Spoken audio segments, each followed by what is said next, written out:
Bonjour à toutes et à tous, nous sommes en janvier 2023 et je reviens avec une nouvelle vidéo. J'ai décidé aujourd'hui de faire le bilan de ma première année d'auto-édition puisque ça fait maintenant 1 an que j'ai publié mon premier roman auto-édité. Donc je vais vous raconter tout ce qui s'est passé pendant cette année, vous donner un aperçu de mes résultats puisque je sais que ça intéresse beaucoup d'entre vous et préparer l'année prochaine et voir ce qui s'annonce. C'est parti. Alors on va commencer par un petit rappel des faits du calendrier.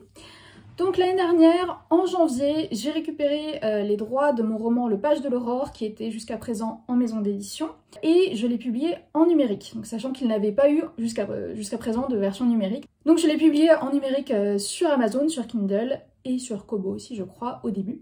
Ensuite, en avril, ça a été le tour de mon roman numéro 2, Cité de Foudre, donc là qui était vraiment une exclusivité. Autant Le Page de l'Aurore, il avait déjà été publié en papier en 2019, autant pour Cité de Foudre, là c'était tout nouveau. Au mois de mai, Cité de Foudre est sorti en papier. En avril, j'avais sorti que la version numérique. Début juin, j'ai aussi sorti la version papier du Page de l'Aurore. Fin juin, donc environ 2 mois après la sortie numérique, j'ai décidé de changer la couverture de Cité de Foudre. Plutôt fin juin, j'ai révélé la nouvelle couverture de Cité de Foudre puisque ça faisait déjà quelques semaines qu'on travaillait dessus avec ma graphiste. Fin juillet, j'ai publié le tome 2, Empire d'Orage, donc la suite de Cité de Foudre. Donc là, je l'ai sorti à la fois en numérique et en papier. Et voilà pour ce qui est des publications. Comme plateforme, j'ai utilisé principalement Kindle pour le numérique. Je suis passée un petit peu sur Kobo pour Le Page de l'Aurore, mais vraiment, ça n'a pas du tout fonctionné, donc je ne l'ai pas fait pour les suivants. Donc mes livres sont sur Kindle et dans l'abonnement Kindle. Et pour ce qui est du papier, je suis passée par la plateforme Books on Demand, donc BOD. Un choix dont je suis pas extrêmement satisfaite, j'en reparlerai plus tard dans la vidéo. Excusez-moi, j'ai fait une petite pause pour m'équiper de mon micro, je pense que ce sera un peu plus agréable en termes de son. Donc voilà pour les actualités publications. Ensuite, il y a eu quelques événements au niveau de la promotion de mes livres. Donc d'abord en janvier, j'ai fait de la pub Amazon pour Le Page de l'Aurore. Un petit peu n'importe comment. Donc j'ai arrêté au bout d'1 mois parce que ça me coûtait trop d'argent et que ça servait pas à grand chose. En revanche, ce qui a été beaucoup plus utile et intéressant, c'est qu'en juillet, j'ai participé à une promotion jointe avec environ 50 autres auteurs de SFFF pour Cité de Foudre. Là, ça a beaucoup mieux marché. En septembre, j'ai ouvert ma propre boutique en ligne sur mon site, donc astridsterrain.fr. Et j'ai aussi commencé à faire de la pub, cette fois pour Cité de Foudre, mais avec des budgets beaucoup plus raisonnables que ce que j'avais fait pour Le Page. Début octobre, j'ai participé à une 2e promotion jointe avec d'autres auteurs de l'imaginaire, cette fois pour Le Page de l'Aurore, et là aussi ça a très très bien marché, comme pour Cité de Foudre. Les 2 fois, j'ai vendu environ 50 exemplaires des livres que je mettais en promo ce jour-là, donc les livres étaient en promotion à 99 centimes juste pendant 24 heures, et donc on était avec 50-70 auteurs à faire la même chose et à communiquer sur la même opération en même temps, donc ça a vraiment très bien fonctionné pour moi et j'en étais absolument ravie. Le dernier événement de promotion, ça a été ma participation à la journée des autrices et des auteurs à Sciences Po, fin novembre. J'étais vraiment hyper contente d'être invitée à cette journée-là. J'ai tenu un petit stand pour faire des dédicaces toute la journée et j'ai aussi participé à une conférence sur les liens entre fiction et réalité. Donc c'était vraiment un super événement auquel je suis très très contente d'avoir participé. Il n'y avait pas énormément d'étudiants de Sciences Po qui sont venus à cette journée malheureusement parce que je crois qu'ils avaient des partiels à peu près en même temps. Mais moi j'ai eu le plaisir d'avoir beaucoup de personnes, de lecteurs, d'auteurs que j'accompagne dans le manoir littéraire qui sont venus me voir, qui en ont profité pour me prendre quelques livres à dédicacer, quelques-uns de mes proches qui sont venus aussi, donc plus quelques personnes que je ne connaissais pas, quelques étudiants qui ont pris quelques-uns de mes livres, donc c'était une très bonne occasion de vendre des livres au format broché. Ce qui est beaucoup plus intéressant pour moi financièrement, tout ce qui est vente en direct, que ce soit sur ma boutique en ligne ou via des salons, c'est beaucoup plus intéressant de vendre sans intermédiaire en fait. Et en papier. Passons maintenant à la partie un peu plus bilan, donc par rapport aux objectifs que je m'étais fixés l'année dernière. Déjà, la première chose que je tiens à dire, c'est que je suis, mais alors, trop contente de m'être lancée en auto-édition. Vraiment, je suis absolument ravie d'avoir fait ce choix, d'avoir récupéré mes droits d'auteur sur Le Page de l'Aurore, d'être complètement indépendante, de pas avoir tenté de contacter plus d'éditeurs pour mes romans suivants parce que j'en avais marre d'attendre. Comme vous pouvez retrouver un peu le parcours de mes romans dans les vidéos que j'avais faites à ce sujet. Et je suis vraiment très très contente d'avoir fait ce choix. J'ai vraiment pas l'intention de me retourner vers l'édition traditionnelle pour mes romans suivants. Enfin vraiment ça me plaît beaucoup d'être indépendante, de tout décider moi-même, de faire les choix que je veux, de vraiment être responsable du sort de mes livres et aussi bien de ce qui fonctionne que de ce qui fonctionne moins. Donc de pouvoir tester des trucs, faire des erreurs aussi, j'en ai fait, mais en apprendre et faire mieux les suivants, et je suis pleine d'espoir pour mes prochains romans dont je vous parlerai à la fin de la vidéo. J'ai vraiment envie de faire le maximum pour leur donner la visibilité qu'ils méritent. Alors je suis allée les chercher pour vous les montrer, mes bébés, regardez-les comme ils sont beaux. Donc le page, alors bon, il y a le reflet de la lumière, c'est pas idéal, mais le page de l'aurore avec toutes les super belles couvertures que m'a faites Pauline Gallois.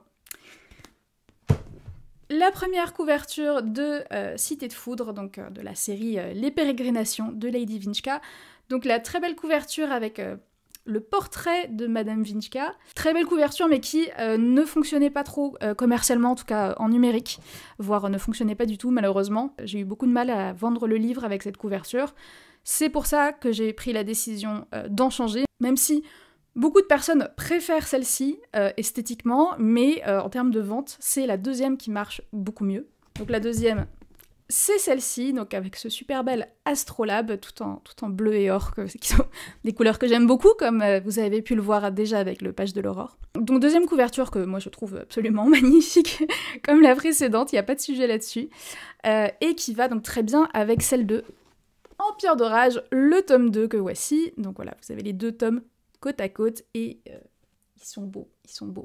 Donc voilà, je suis hyper fière de mes livres, je suis hyper fière de les avoir sortis, je suis hyper fière des objets qu'ils sont. J'ai vraiment fait en sorte de soigner la mise en page, le papier, de faire ce que je pouvais pour que ce soit des beaux livres, des beaux objets, et qu'ils ravissent leurs lecteurs. Donc passons à la partie bilan. Alors, j'avais un premier objectif de revenus. Je vais pas le dire tellement il était ridicule. Je crois que... Bon, si je vais le dire. Je m'étais fixé comme objectif d'avoir 8 000 € de revenus avec mes livres cette année. Et vraiment, c'était un chiffre que j'avais mis complètement au hasard. Enfin, je me disais, oui, ça me plairait bien d'avoir 8 000 € en plus de revenus à la fin de l'année. Sauf que j'avais très très peu de points de référence par rapport à ce qui pouvait être possible de gagner en auto-édition, en publiant 2 romans et demi, enfin 3 romans, dont un qui avait déjà eu une première vie en maison d'édition, alors que voilà, je démarre encore en tant qu'autrice, j'ai pas encore énormément de visibilité, donc c'est très difficile de trouver des points de comparaison avec les autres auteurs, parce qu'il y a d'autres auteurs qui partagent leurs chiffres, quelques-uns, de plus en plus d'ailleurs, mais voilà, je vais pas me comparer à des autrices comme Jupiter Phaeton qui a 60 livres publiés et qui est capable d'en sortir 20 par an, qui a une énorme communauté de lecteurs maintenant. Voilà, c'est pas du tout réaliste. Et même d'autres autrices qui ont déjà 6 ou 7 livres publiés à leur actif, qui sont très actives pour aller dans des salons, etc., qui vendent beaucoup de livres du coup au format papier. Pareil, c'est pas du tout le même, entre guillemets, modèle économique que celui que moi j'ai eu cette année, donc c'est très compliqué de se comparer et d'avoir des chiffres pertinents pour se fixer des objectifs. Donc j'étais partie sur ce chiffre de 8000 qui était complètement con, et qu'évidemment je n'ai pas du tout atteint, parce que non seulement je n'ai pas fait 8000 € de revenus, mais j'ai plutôt 3000 € de dettes. C'est ça le petit souci de l'auto-édition quand même, parce que l'indépendance c'est très chouette, c'est très sympa, mais c'est toi qui payes tout, et ça coûte cher en vrai de publier des livres. En vrai, j'ai eu un chiffre d'affaires intéressant d'environ, j'ai gagné environ 2000 € en vendant mes livres cette année, donc j'en suis hyper contente, hyper fière. Mais à côté de ça, j'ai eu beaucoup de dépenses, dont les 3 quarts sont représentés par la correction des livres. Ça, c'est un coût qui est vraiment incompressible, parce que les livres ont besoin d'être corrigés par une correctrice professionnelle.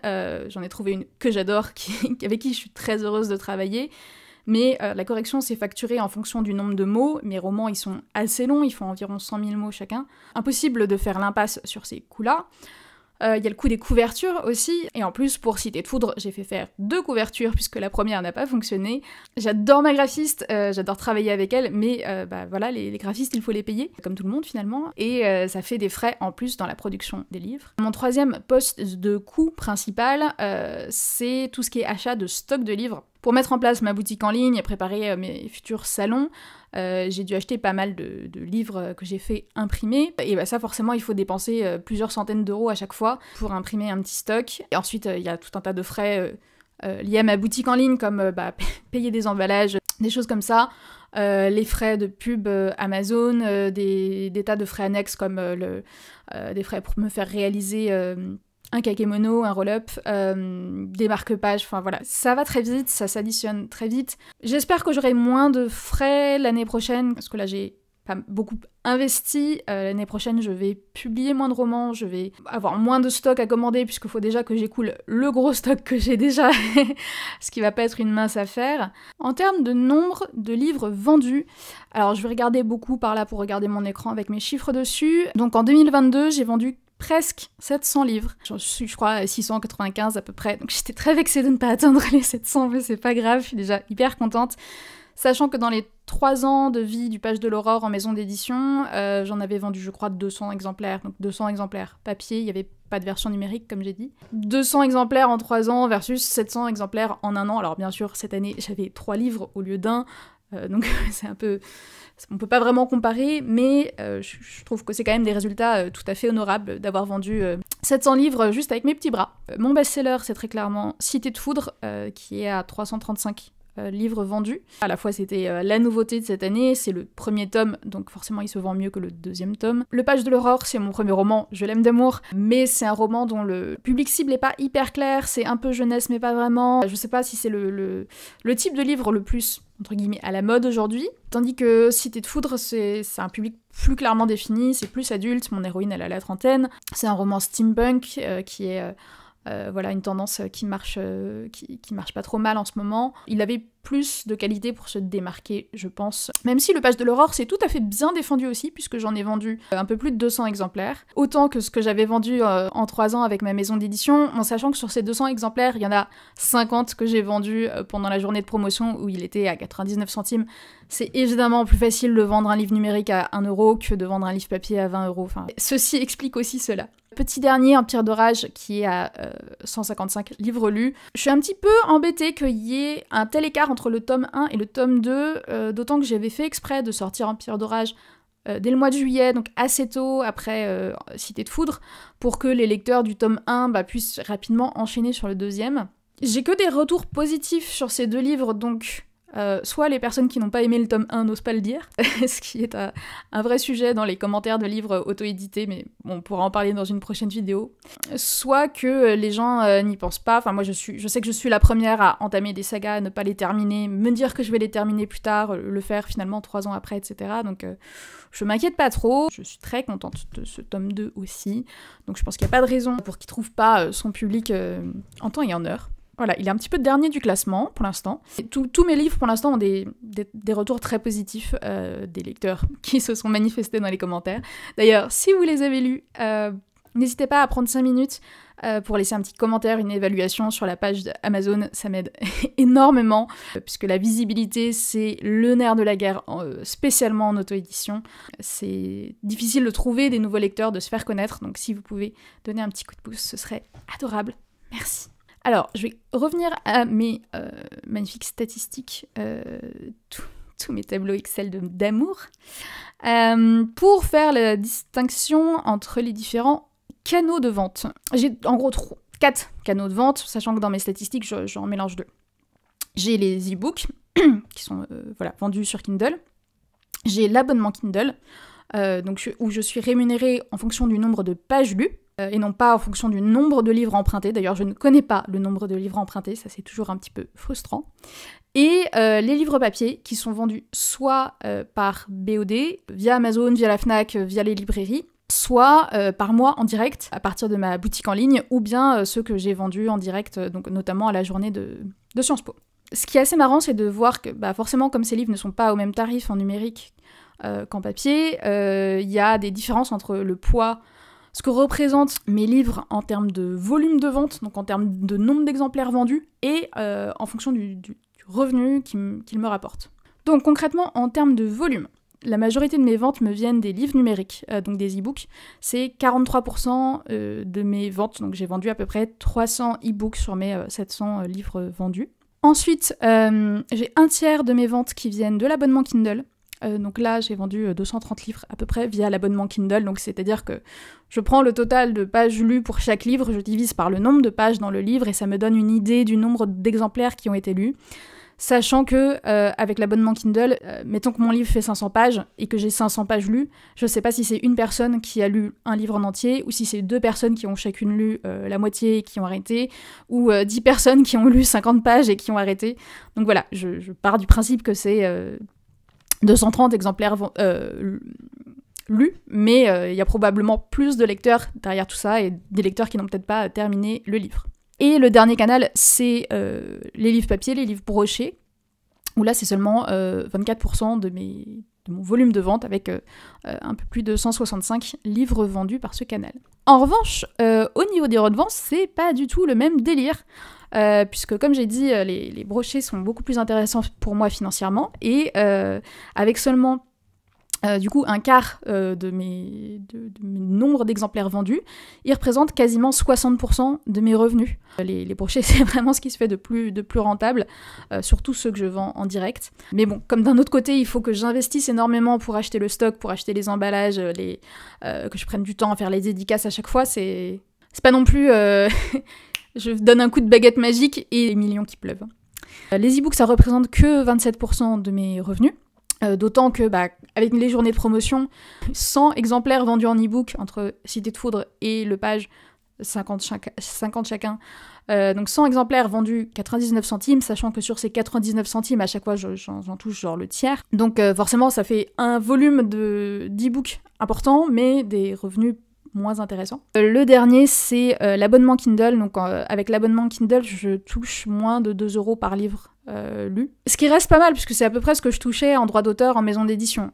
Là où en e-book, je vais plus être sur 3,50 € à peu près, 3,50 €. Et en livre broché, soit je suis autour de 4 €, parfois un petit peu plus, ça dépend des exemplaires. Soit si je vends en direct, là c'est autour de 20 € par livre, donc en chiffre d'affaires, parce que faut que j'enlève le prix que moi j'ai payé pour les acheter, etc. Mais en gros, je fais à peu près, je vais dire ça vraiment à la louche parce que j'ai pas mes chiffres sous les yeux, mais disons que je fais à peu près 10 € de marge quand je vends un livre en direct versus 2 € quand il est lu dans l'abonnement Kindle. Et donc l'abonnement Kindle qui représente que 14% de mes revenus. Donc ça reste pour moi intéressant d'être dans l'abonnement Kindle parce que ça permet de me faire connaître, de me rendre plus visible, de toucher plus de lecteurs. Donc comme j'ai dit, ça représente un tiers de mes lecteurs. Donc c'est quand même énorme. Donc j'ai pas du tout l'intention pour l'instant de sortir mes livres de l'abonnement Kindle. C'est peut-être un truc auquel je réfléchirai un jour quand ils auront un peu épuisé leur public et que j'envisagerai d'aller chasser sur les terres de Kobo, Apple Books et compagnie, mais vraiment c'est pas du tout ma priorité aujourd'hui. Un autre chiffre qui est intéressant pour moi, c'est le nombre d'évaluations sur Amazon. Donc je vais pas refaire un énorme couplet dessus parce que je vous en ai déjà parlé tout à l'heure. Je suis très contente parce que Cité de Foudre, là encore, est celui qui se démarque le mieux avec plus de 50 évaluations. C'était mon objectif de l'année, c'était atteindre les 50 évals. Sinon, Le Page est à 36 et Empire d'Orage est à 32. Je suis hyper contente d'avoir eu toutes ces évaluations, tous ces commentaires. Ils sont hyper précieux pour moi à la fois parce que, comme j'ai dit, ils sont tous positifs, donc c'est hyper agréable d'avoir des compliments de lecteurs heureux. Et en plus, là, c'est vraiment ce qui aide à faire connaître mes livres. À chaque fois que j'ai un nouveau commentaire, je peux le partager, ça peut donner envie à d'autres lecteurs de s'y intéresser. Et en fait, plus un livre a d'évaluation, plus il gagne en crédibilité, en gros. Donc là, les chiffres que j'ai, à la fois je suis hyper contente, et en même temps, je peux pas m'empêcher en même temps de comparer ces chiffres à ceux d'autres auteurs que je connais, par exemple ceux qui ont participé aussi aux promotions jointes, et de voir que ces auteurs-là, ils ont plus de 100, 200, 500, 700 évaluations sur leurs livres. Donc forcément, voilà, je me dis, bon, voilà, avec ma petite trentaine d'étoiles, c'est encore un peu timide, même si, voilà, je les apprécie chacune du fond du cœur. mais ça va vraiment être un de mes objectifs de l'année à venir, de gagner en visibilité et d'aider un peu plus mes livres à se démarquer et à trouver leur public, parce que je pense qu'il y a beaucoup plus que 300 personnes qui peuvent aimer Cité de Foudre, qui peuvent aimer Lady Vinchka et mes autres livres. Il faut que j'aille les chercher avec les dents. Donc ça va être mon challenge de cette année. Globalement, dans ce que j'ai beaucoup aimé et beaucoup moins aimé cette année, alors je vais le redire, mais ce que j'ai adoré, ça a été les promotions jointes qui ont été des super journées. En plus, la deuxième, j'ai fait partie des organisatrices avec 2 autres autrices. C'était hyper sympa de préparer cet événement et de pouvoir aider les autres auteurs à avoir cette journée de super vente. La journée des autrices et des auteurs à Sciences Po, c'était un super événement. J'étais vraiment comme une balle, j'avais mon kakémono, j'avais mon stand, j'avais mes livres, j'avais mon petit boîtier de paiement comme une grande, enfin j'étais vraiment trop contente, ça faisait un aperçu des salons que j'ai toujours rêvé de faire, et en plus j'étais hyper émue d'être invitée dans un événement comme ça, je m'y attendais pas du tout, et c'était vraiment un grand honneur pour moi, très belle expérience, encore merci. Ce que j'ai moins aimé dans l'année, ce qui s'est moins bien passé en tout cas, donc Books on Demand, BOD, la plateforme par laquelle je passe pour publier mes livres au format papier et les référencer auprès des grandes surfaces, des librairies, etc. Le service qu'ils font est top et vraiment, c'est vraiment hyper pratique de passer par un service comme ça, puisqu'ils gèrent toute la distribution de mes livres, ils gèrent leur référencement. Moi, j'ai besoin de rien faire. C'est-à-dire que quelqu'un qui veut commander mon livre à la FNAC, il le fait, et c'est BOD qui s'occupe d'envoyer le livre, de gérer toute cette partie logistique qui est hyper contraignante. Et donc là-dessus, j'ai rien à redire. Et je suis vraiment très très satisfaite du fait que ce soit possible et de ne pas avoir à me prendre la tête avec ça.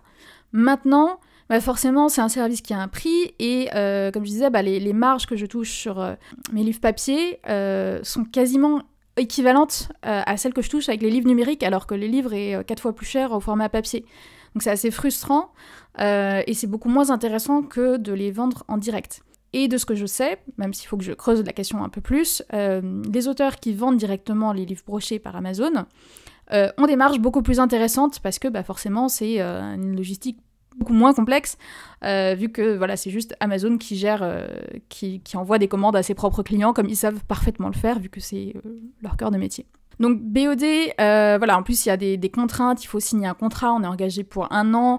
Ce qui m'a gênée aussi, c'est que dès que je veux faire une modification, donc modifier la couverture, modifier des coquilles, etc., je dois refaire un contrat, je dois repayer 20 € à chaque contrat aussi. À chaque fois, c'est des petits frais qui s'ajoutent et qui deviennent assez pesants, assez relous. Donc, sais pas encore trop ce que je vais en faire, mais j'envisage assez fortement la possibilité de ne plus passer par BOD à partir de l'année prochaine, de cette année 2023. C'est-à-dire que dès que les contrats de mes livres actuels seront terminés, donc au bout d'1 an, autour de cet été, j'arrêterai ma collaboration avec BOD et je mettrai mes livres que sur Amazon. Et mon prochain roman, je le sortirai aussi directement que sur Amazon, parce qu'en fait, déjà, je suis pas du tout sûre que j'ai tant de lecteurs que ça qui soient allergiques à Amazon au point de tenir absolument à commander mes livres en librairie. S'ils veulent vraiment pas les commander sur Amazon, ce que je peux tout à fait entendre et respecter, il y aura toujours ma boutique en ligne. Et donc finalement le service fourni par BOD, même s'il est de très bonne qualité, je suis pas sûre qu'il me soit très utile en fait. Et que du coup ça vaille la peine pour moi de sacrifier une telle part de ma marge pour accéder à ce service. Ceci étant dit, ma boutique en ligne, je suis pas sûre non plus que ça a été l'idée de l'année. Je pense que je me suis lancée trop tôt là-dedans. Je pensais qu'il y avait une vraie demande. Parce que je recevais régulièrement des messages de lecteurs qui tenaient beaucoup à avoir une version dédicacée, etc. Et finalement, donc, je me suis donné beaucoup de mal pour lancer cette boutique en ligne. Ça a été compliqué d'un point de vue technique pour mettre ça sur mon site.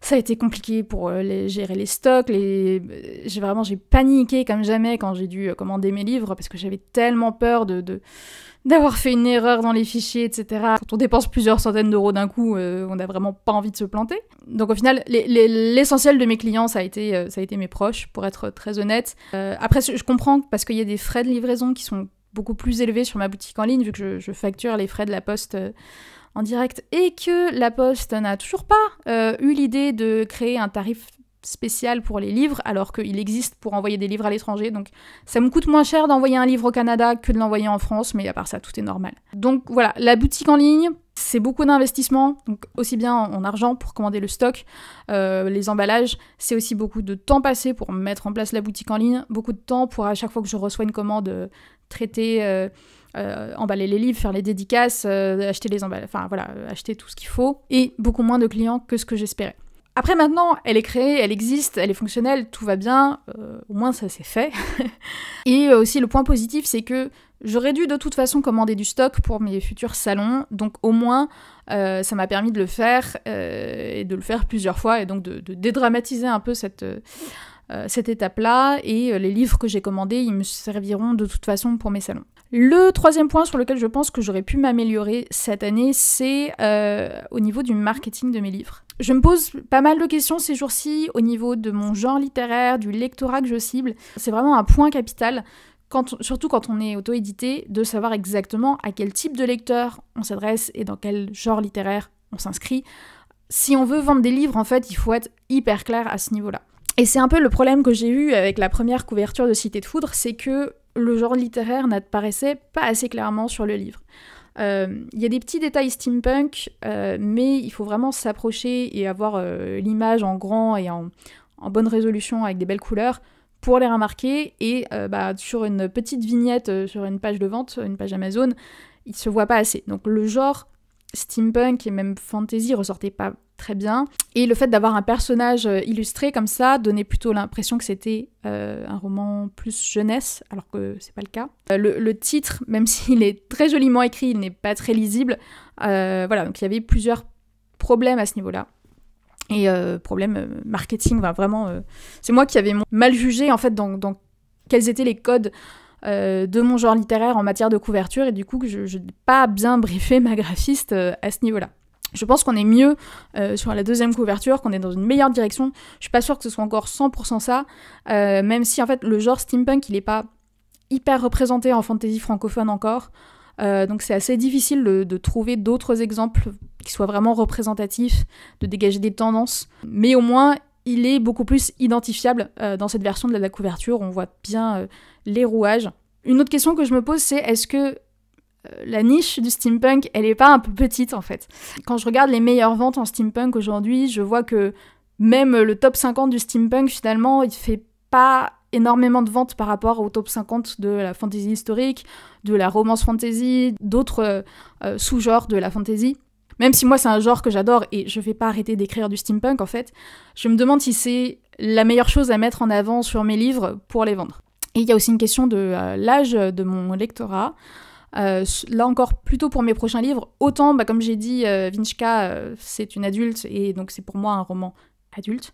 Autant pour Le Page de l'Aurore, je pense que j'aurais dû plus assumer de le catégoriser comme un roman jeunesse, puisque mon héros est très jeune, et que voilà, ça peut dérouter des lecteurs plus âgés. Mon prochain roman, je le voyais plutôt comme un roman adulte, et en fait, en y réfléchissant, je me rends compte qu'il a quand même beaucoup plus de caractéristiques de young adulte, que ce soit par la personnalité des personnages, leur âge, les thématiques du roman. Voilà, il y a pas mal de facteurs qui me poussent à penser que je vais plutôt le présenter comme un roman young adulte. Donc, on arrive à mes objectifs de 2023 en tant que romancière. Hein, donc là, je parle pas du tout de mes activités de formatrice.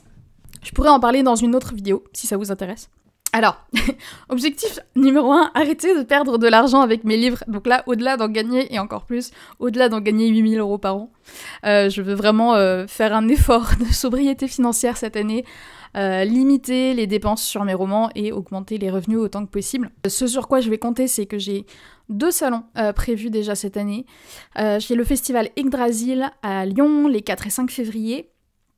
Et le Salon Fantastique à Paris, le week-end du 8 avril, je crois que c'est le week-end de Pâques. L'intérêt pour moi de ces salons, c'est que les coûts qui y sont liés sont déjà partis. Donc les frais d'inscription, le train pour Lyon, le stock de livres, tout ça est déjà plié. Donc maintenant, je n'ai plus qu'à vendre mes livres et a priori, ces salons devraient maintenant me rapporter plus d'argent au lieu de m'en coûter. Et bon, voilà, ça c'est pour la partie bassement financière. Par ailleurs, je suis trop contente de faire des salons. C'est mon rêve de fille. Toujours, je suis trop saucée. Yggdrasil, ça a l'air trop bien, j'y suis pas allée encore, mais j'en ai entendu que des compliments. Le salon fantastique, j'y suis allée plein de fois en tant que visiteuse. J'adore ce salon, je suis trop contente d'y avoir un stand, c'est vraiment trop cool. J'ai trop hâte de rencontrer des lecteurs, de pouvoir leur parler de mes livres, les dédicacer, etc. Donc ça va être trop bien. Et j'espère que ça va aussi me rapporter de l'argent, parce que si ça peut faire les deux, je suis ravie. La deuxième piste, donc pour arrêter de perdre de l'argent, ça va donc de pas renouveler mon contrat avec BOD pour me focaliser sur Amazon, donc pour augmenter les marges que je vais toucher sur mes livres papier. Objectif numéro 2, ça va être de publier un nouveau roman. Donc là, on est sur la nouvelle série que je suis en train d'écrire depuis déjà un peu plus d'1 an. C'est une série qui s'appelle Les Mécagiciennes. Ça va être encore une fois en 2 tomes, comme Vinchka. Et donc là, on est sur une série donc plutôt young adult, je pense. Fantasy, steampunk, avec de la romance, avec une histoire de mariage arrangé, avec des automates. Je pourrais vous en reparler à l'occasion. Au niveau de cette série, je suis en train de corriger le tome 1. Je vais bientôt l'envoyer en bêta lecture. Le tome 2 est à l'état de premier jet tout moche, donc il y a encore pas mal de travail dessus. Ce que j'aimerais beaucoup faire, c'est comme pour Vinchka, pouvoir publier les 2 tomes de façon assez rapprochée. Donc je vais pas me précipiter sur la sortie du tome 1. J'aimerais beaucoup pouvoir le sortir en fin d'année, à l'automne, donc octobre-novembre idéalement, et ensuite sortir le tome 2 en début de 2024.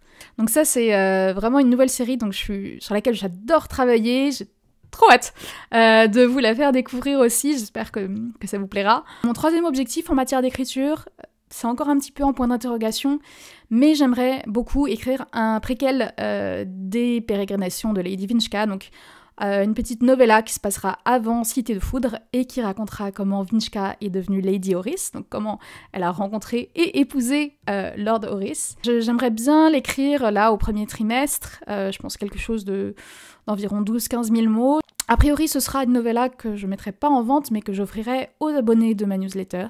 Donc voilà, je vous en dirai plus d'ici là. Et voilà, ça fait déjà pas mal de choses, sachant qu'à côté, j'ai toujours mes activités de formatrice au sein du manoir littéraire et de scénariste de jeux vidéo chez Wildwoods Game. Donc tout ça promet une année bien remplie. Mais j'ai hâte, honnêtement, c'est que des projets qui m'éclatent, donc franchement ça va être trop bien, si je peux faire tout ça, ça va être fabuleux. C'est tout pour ce bilan 2022, objectif 2023. Si vous avez des questions, n'hésitez pas à les poster en commentaire. Un autre aspect de mes objectifs 2023, ça va être aussi de relancer un peu cette chaîne, de reposter plus de vidéos sur l'écriture. Donc si vous avez des sujets que vous aimeriez que j'aborde, n'hésitez pas à me les suggérer. En attendant, vous pouvez toujours me suivre sur Instagram, je vais vous remettre les liens en description. Et je vous dis à la prochaine, à bientôt!